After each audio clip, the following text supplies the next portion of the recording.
Before we have a look at everything today, let me just tell you a little bit about myself. If we were in class now, I'd be laughing and trying to make a joke out of it because I always walk into the room and everyone's like, why is there a 16-year-old teaching me Leaving Cert Spanish? I'm aware that I probably look very young, but please trust me when I say I'm not as young as I look, and I wish I was younger, but not anymore. But basically, so my name's Katie. I'm the French and Spanish teacher up here in the academy. I have a degree in French, Spanish and Italian. I'm currently in the process of learning Portuguese as well, so like I really just don't have a life, which is good. I am obsessed with languages. I'm obsessed with the whole concept and theory behind languages, looking for ways to find patterns in languages and like reading up on the history of them and all that kind of stuff. I have a master's in education, so like I said in my French video, like I think I'm just like, I need to get like a plaque or something now that just tells everyone I'm a nerd, because it's just getting into that stage of my life now where I just realise that I'm never ever going to be cool, which is, you know, it's a hard pill to swallow, but we deal with it. But yeah, so like I say, like I'm really into languages, and my whole thing when I'm teaching is I really kind of want to impart some of the knowledge on you guys that I've learned over the course of doing French and Spanish, my own Leaving Cert, learning them in college, kind of teaching them as subjects to maybe individual learners, small groups of learners, bigger groups of learners, but also to just kind of give you guys the experiences in school that I wish I had had when I was learning. Like I want to make things really easy for you guys. I don't want anyone to be stressed. My biggest fear in life is that one of my students would ever feel anxious or very stressed unnecessarily about an exam. So hopefully you'll kind of get some insight into that today and kind of get a little bit of a taste as to what my teaching style is like. But what we're going to be looking at today is we're going to be having a look at two sections of the written exam. The reason I've chosen these two sections is because the first one is what most people tend to be the most stressed about in the written exam, which is going to be the opinion piece. If you have seen any of the clips that the Academy has shared on their Instagram of me teaching the opinion piece and stuff, you'll see that this is something I touch off again and again and again, and it's probably one of the biggest sections of what we look at in terms of content between this and the oral exam in grinds here for the year.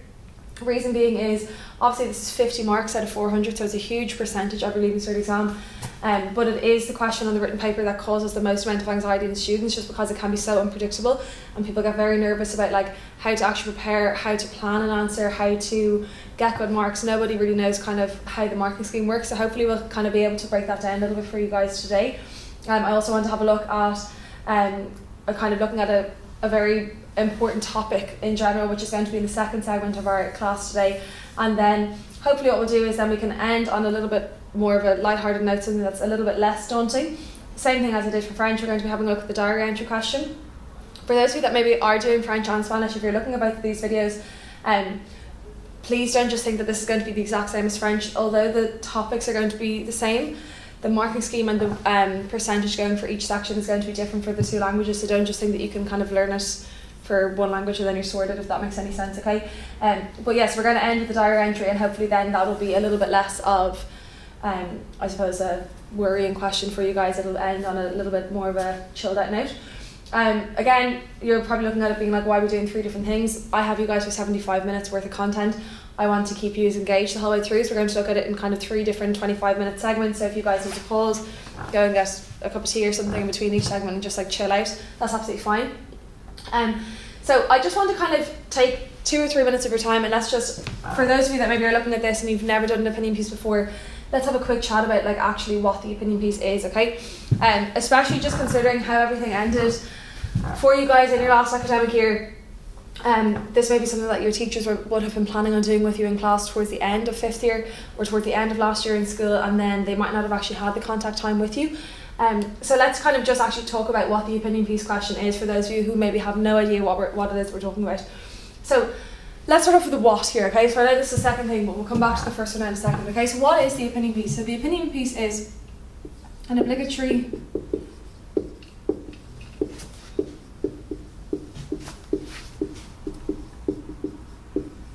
essay style question on the written paper. And like I said in the French video as well, I hate using this word essay because everyone thinks then you guys will all associate essay with like English paper 2 or history or geography or something that's extremely long and can be quite intimidating. When I say essay style, I just mean in the sense that you'll be given a title and you have to respond to that title in Spanish. You'll be expected to use things like paragraphs, you'll have a little bit of an introduction, a little bit of a conclusion, but it's not going to be the kind of same depth as what you would consider maybe an essay in your other Leaving Cert subjects, okay? So it's similar style, but not similar in the sense of length, okay? So it's an obligatory essay style question on your written paper. Where are you going to see it? It is always going to be question 5 of section B.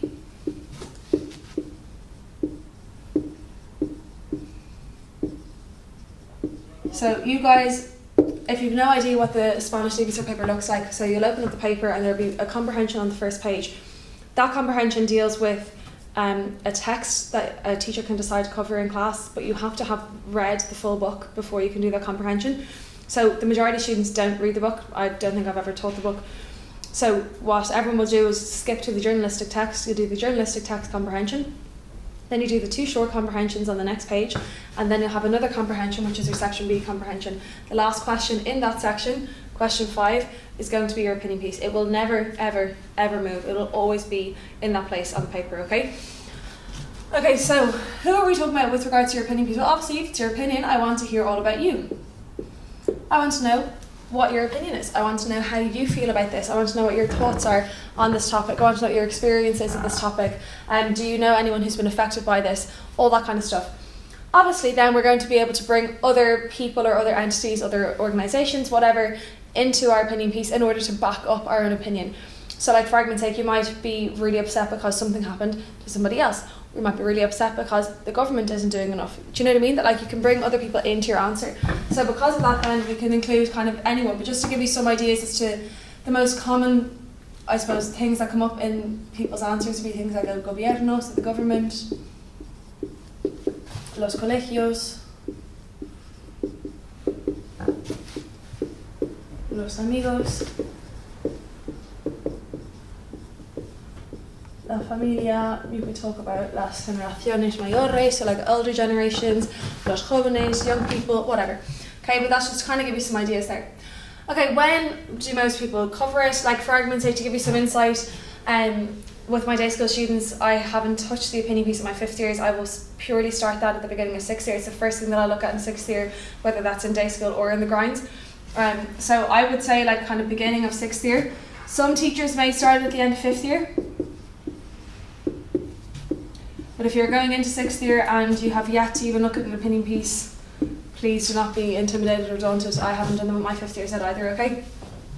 Now, what a lot of people, when we get kind of actually start doing this in class, whether that's in grinds and people are coming in on Saturday morning and they're wrecked and they don't want to have to do this kind of stuff with me, they will always say, okay, why do we have to write an opinion piece? So let's think about your Spanish junior cert exam. And your written production in that may have been something like a postcard, letter, that kind of thing.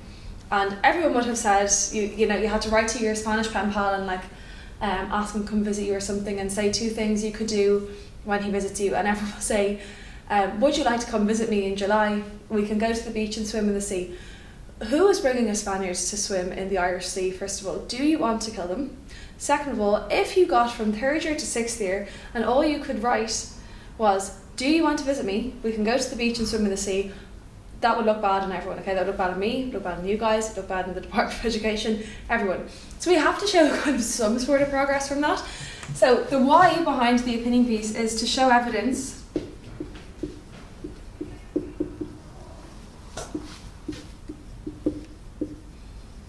of argumentative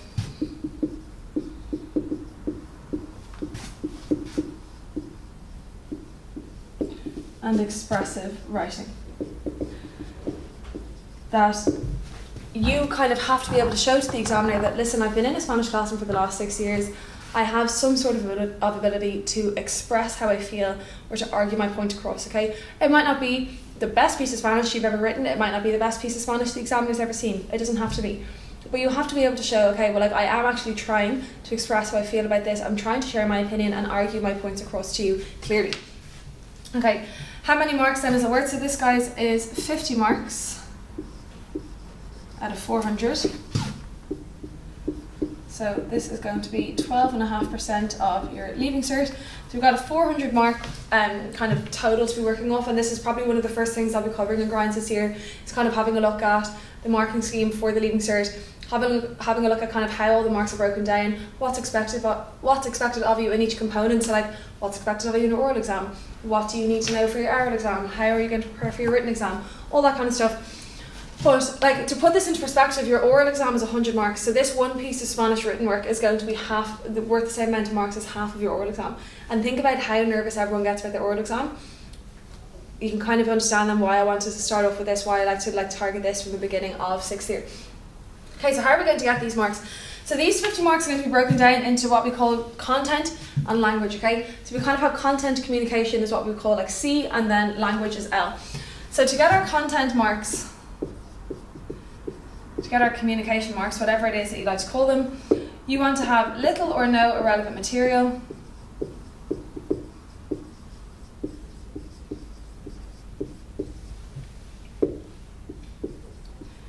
You want to have clear points.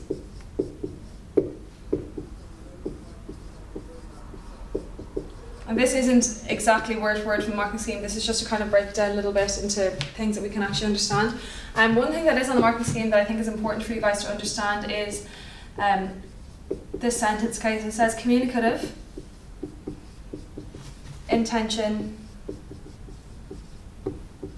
fulfilled. So what does that mean? That means that, let's say hypothetically, you get given a question and in your introduction you say, I completely agree with this statement, I'm going to talk about the gym and social media. That means then that by the end of your answer, you have to show the examiner that you have agreed with this statement, and that at some stage in your answer you've mentioned the gym and social media. That whatever you have told the examiner your intention is to communicate throughout your answer has been communicated throughout your answer. Do you know what I mean? That like, whatever you said you were going to do, you did. So that's what I mean by your communicative intention fulfilled. Then with regards to your language,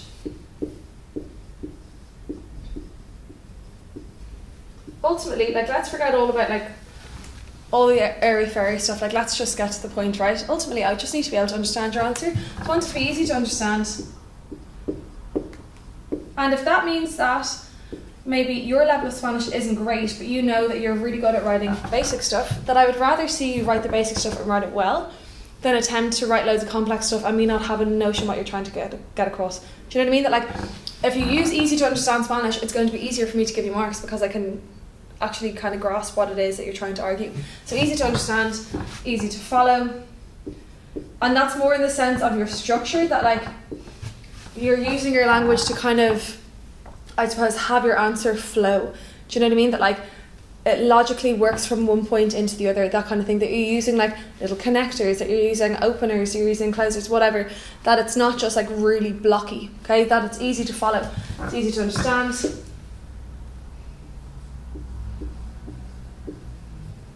Good argumentation.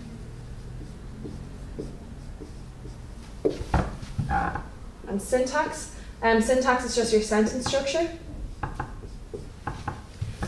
And then, like we had in the French one as well, on the marking scheme we have this sentence, and just to kind of give you some ideas as to what this actually means. So it'll say that your answer needs to be comprehensible to what we call a Spanish monoglot. So comprehensible to Spanish monoglot. So mono, like if anyone here like is doing, say, like leaving to religion or something, you know, monotheistic religion is a religion with one God. If you are monogamous, you will have one partner. You have like the monolithic time in the Stone Age, which is all about like one type of stone. Monoglot just means one. So what we're saying here, that if someone who only spoke Spanish read your answer, would they be able to understand it? And like I was saying earlier, like that's kind of the whole point as to why you shouldn't be using things like the translate, because ultimately it's just translating from English into Spanish, and you need to be getting kind of into a mind frame where it's like you're trying to ultimately work through Spanish versus always directly translating from English into your target language, okay? And that's the reasoning behind it. So I'm going to leave that up there for a second. If you guys need to screenshot that before we have a look at our next kind of little topic.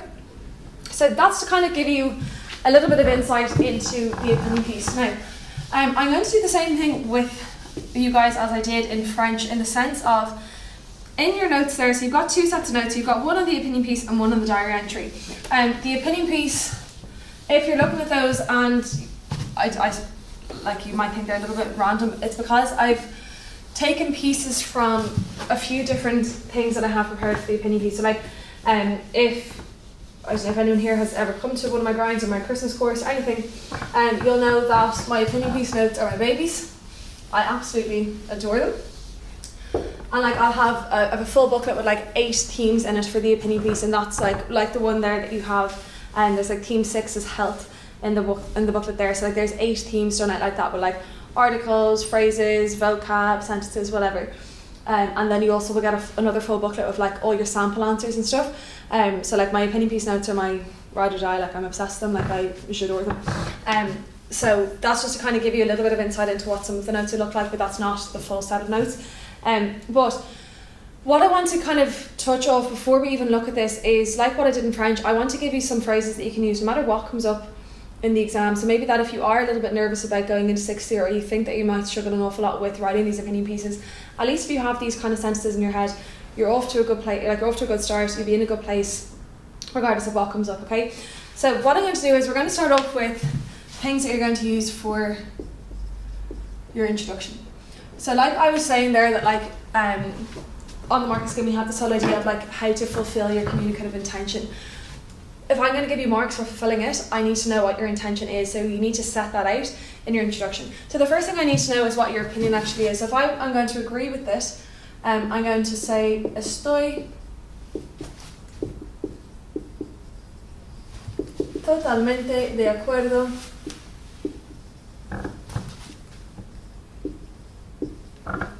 con esta afirmación.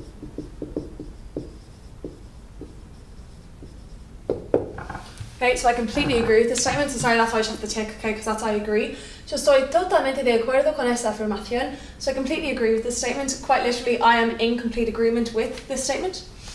If I want to say I don't agree or I'm against it, I think that in Spanish saying you're against the statement works a little bit better. It's a little bit more kind of forceful in the sense that like I know that you really don't agree with it at all. So that's what I'm going to say. I'm going to say estoy. And just to give you another option, instead of saying totalmente, you could say completamente. En contra de.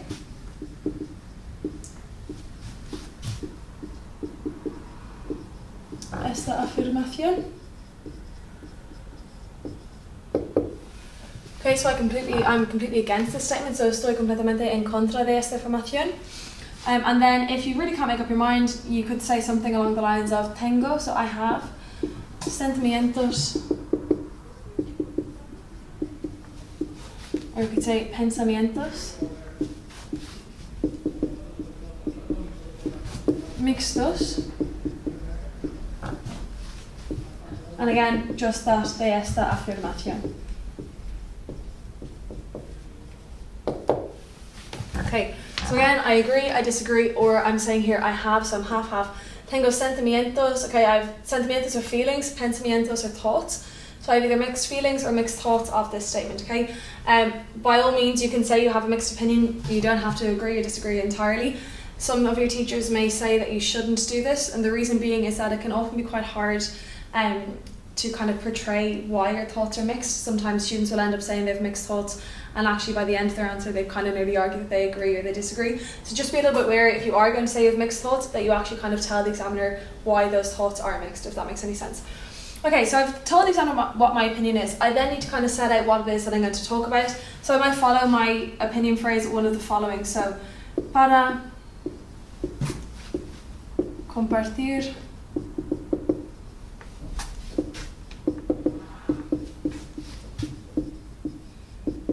mis pensamientos,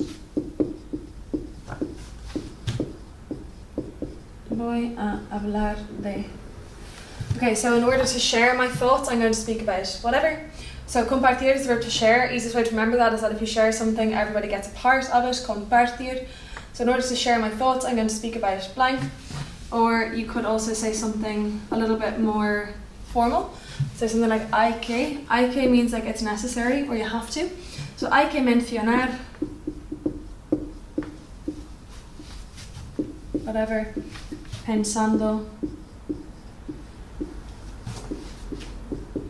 en este tema.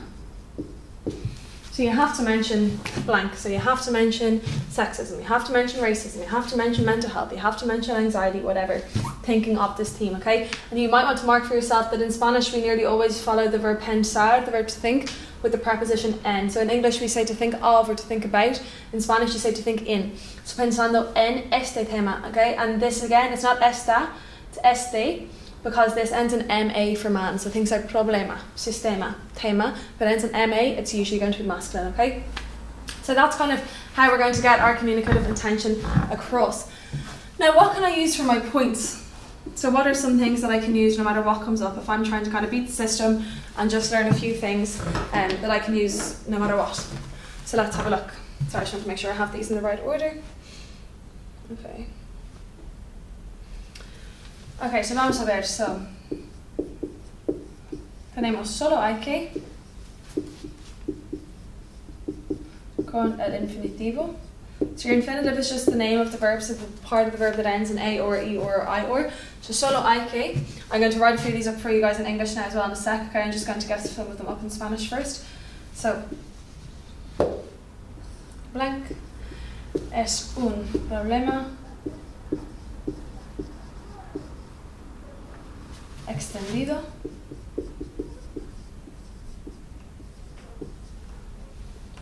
inquietante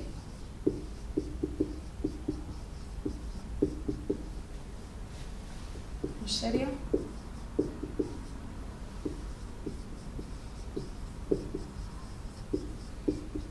actualmente. Okay, so let's have a look at these two in English first before we move on. So solo hay que.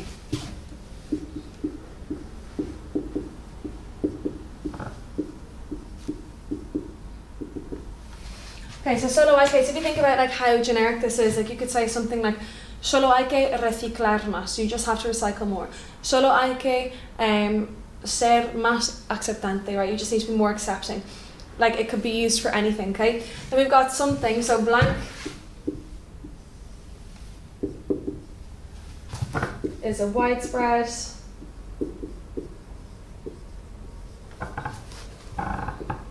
or worrying, inquietante means worrying, serio means serious.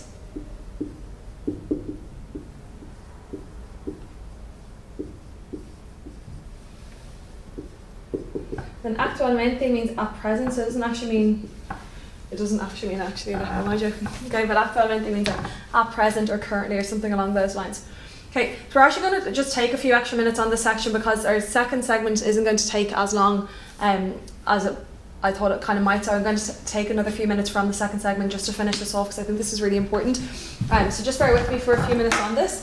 Okay, so a couple more things then that we could use. I'm not going to write all of these up in English either, guys, but a couple of things that no matter what comes up we're going to be able to use again. So mucha gente piensa que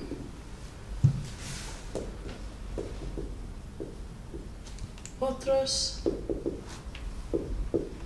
piensan que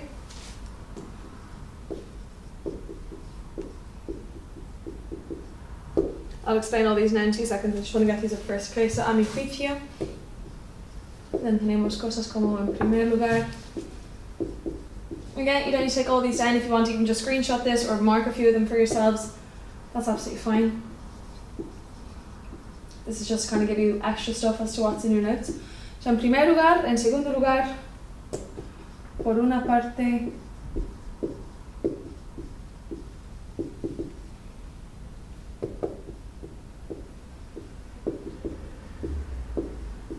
por otra parte. Okay, so these are like really kind of basic stuff. Okay, so even if you're looking at those two options there, being like, nah, not ready for them yet, that's fine. These are things that like we need to be nailing now. Okay, so mucha gente piensa que, so many people believe that, and the reason I'm including that is because even though we're talking about more than one person, the word la gente in Spanish is singular, so that's why I use piensa and not piensan. Okay, so many people think that.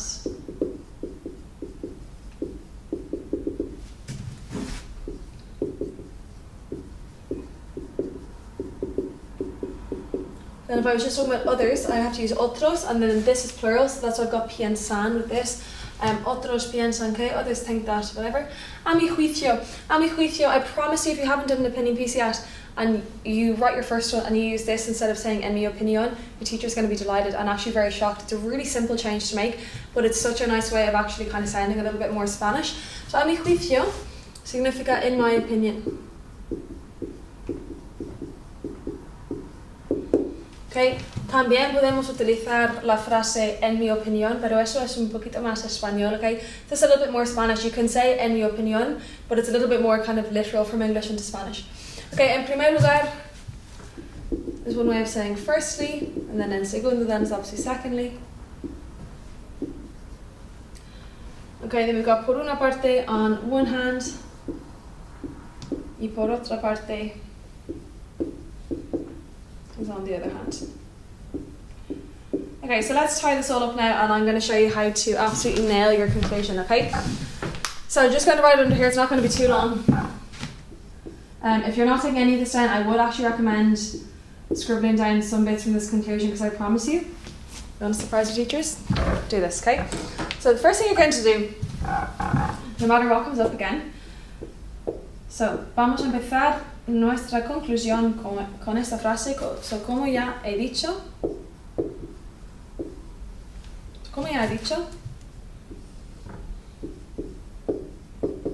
and I'll write this up in English for you now in a sec, okay?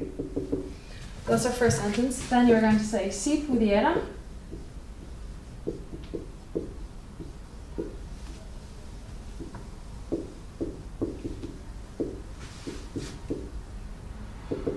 Me gustaría. Or if you want something even kind of more impressive, you could say something like, so si pudiera.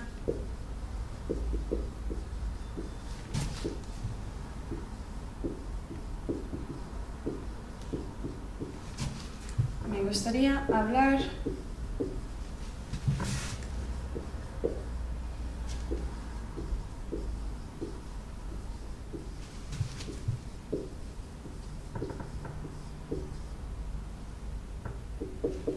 okay, so our conclusion.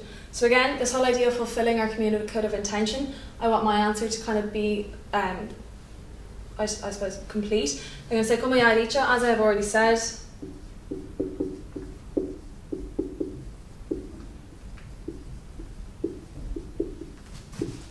And then you're going to repeat your opinion. So I completely agree, I completely disagree, or I have mixed feelings, whatever it is.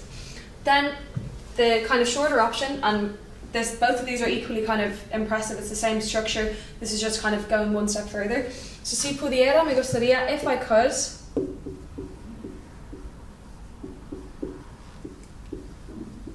I would like. So if I could, I would like to travel more. And again, all you have to do with this structure is just put the name of the verb after it, so you don't actually have to do anything else. And the second option then, si pudiera, again, if I could.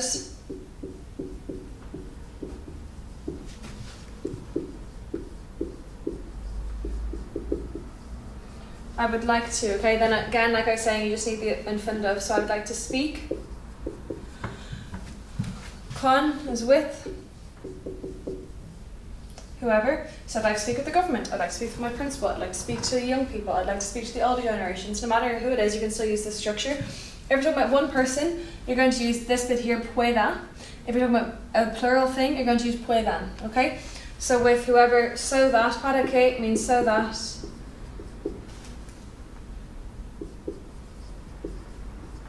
They can, whatever. So, si pudiera, me gustaría hablar con el presidente para que pueda mejorar la situación. So if I could, I would like to speak with the president so that he could improve the situation. If I could, I would like to speak with young people so that they can understand the importance of mental health. Do you know what I mean? That like no matter what comes up, you're still going to be able to use this, but it sounds relevant. And that's the trick. That's how we're going to be savvy and kind of trick the examiner into thinking we know more about the topic than we actually do. Okay, so sorry, I know that was probably way over 25 minutes, but I won't keep you longer than you expected, so don't worry. So if you want to just screenshot any of that now, I'm going to go rub this out and then we're going to have a chat about La Salud, not for 25 minutes this time, so you'll have a shorter lesson in a couple of minutes.